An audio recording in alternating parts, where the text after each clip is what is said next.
Jeudi dernier avait lieu le Sésame, le salon des entreprises et du savoir-faire médocain.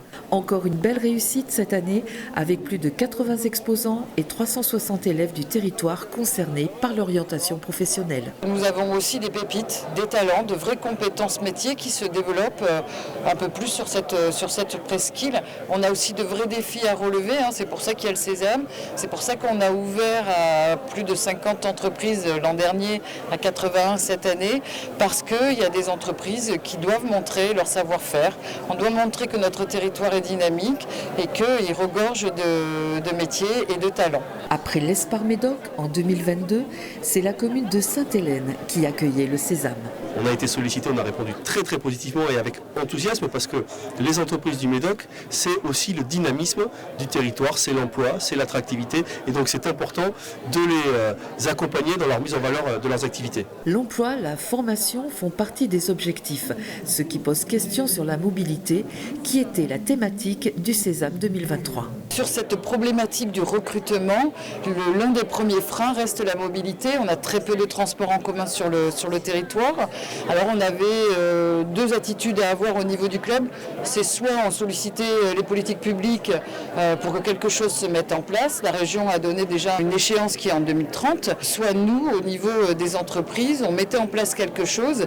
Et là, on arrive à la perspective de création d'une application sur la mobilité professionnelle avec un système de possibilités de covoiturage à la volée. Donc quand vous avez besoin de vous déplacer, les membres du club sont référencés dans une application et ça permet de pouvoir solliciter la personne sur le trajet pour monter à bord de son véhicule.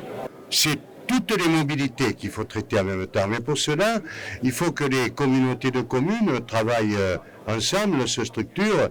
Et donc nous sommes là pour faire du lien là-dessus. Mais entre la mobilité est un des freins majeurs, en même temps que celui de l'embauche, formation professionnelle, où là-dessus, salue la présence des NFR, des structures de formation et le logement. Voilà quelles sont les trois priorités à traiter pour le monde entrepreneurial du Médoc. Découverte des savoir-faire et formations sur le territoire, le Sésame est un atout pour montrer aux plus jeunes et de façon ludique que l'on peut vivre et travailler dans le Médoc. Avec les classes de 3e, où le but c'est d'aller voir les différentes entreprises qui sont là, de remplir un questionnaire sur en quoi consiste l'entreprise et le métier.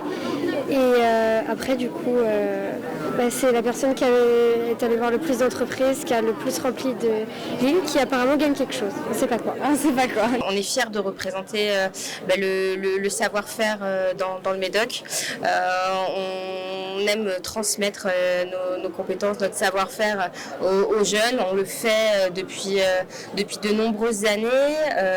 On a une école de formation interne, donc on est habitué vraiment à transmettre les compétences. Mais voilà, aujourd'hui, on est là pour représenter Epsilon, qui est une entreprise qui s'est implantée dans le Médoc depuis plus de 30 ans. C'est important, c'était d'être présent sur un territoire, sur le Médoc, parce que moi je suis sur Mâcon, et ce qui m'intéressait, c'est rencontrer un maximum d'entreprises. Et puis là, on a quand même beaucoup de jeunes aussi qui sont venus sur le salon, donc c'est intéressant de faire connaître l'activité. Montrer les richesses du territoire, créer du lien entre les jeunes et les entreprises, instaurer une dynamique, le Sésame confirme son succès pour cette édition 2023.